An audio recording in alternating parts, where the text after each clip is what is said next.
The guards were at a loss and froze where they stood. Chelsea saw that and said coldly, "Get moving. Are you trying to get fired too?" The guards snapped out of their daze at once, then turned to look at Norman. "Come on. Miss Willow's orders." Norman knew that there was no saving the situation any more, so he glared at Chelsea. "You're going to pay for this." He looked murderously at Wilbur one last time before turning to leave.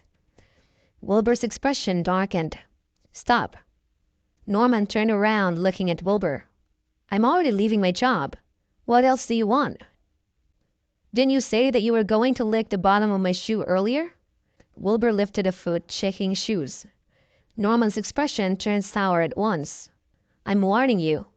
Don't go too far." "Going too far?" Wilbur asked, then continued. "Don't you think that harassing Nancy and the other workers here was going too far as well?" "You!" Norman was at a loss for words. His face turned scarlet as he stood there indignantly. Chelsea did not say anything at the sight of this either, watching quietly. Norman had been the general manager of the store. Despite just getting fired, it was far too humiliating to have his now ex-subordinates watch him do something so shameful.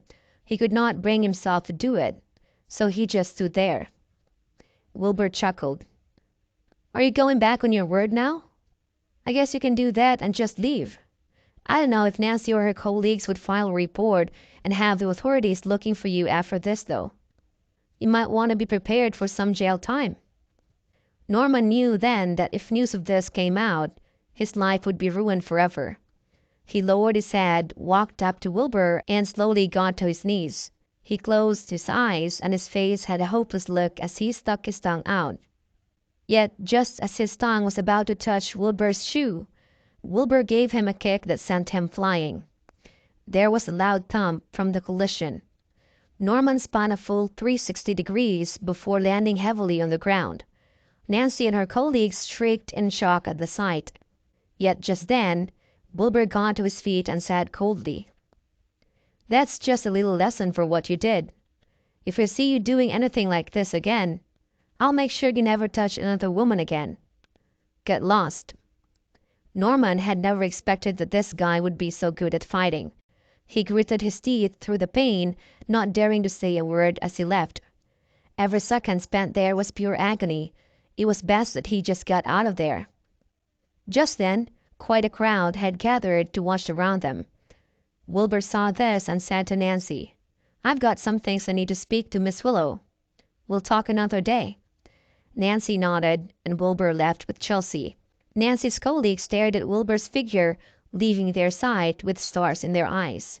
They surrounded Nancy at once, bombarding her with questions. All of them wanted to know how Nancy's classmate was so powerful, and also his relationship with Nancy and Chelsea. Has anything happened between them before? Nancy could not handle the barrage of questions and stumbled backward. Wilbur and Chelsea got to her office. They sat down and fell silent for a while. At last, Wilbur was the first to speak up. "I hope you don't blame me for this. I didn't do anything to Willow Corp.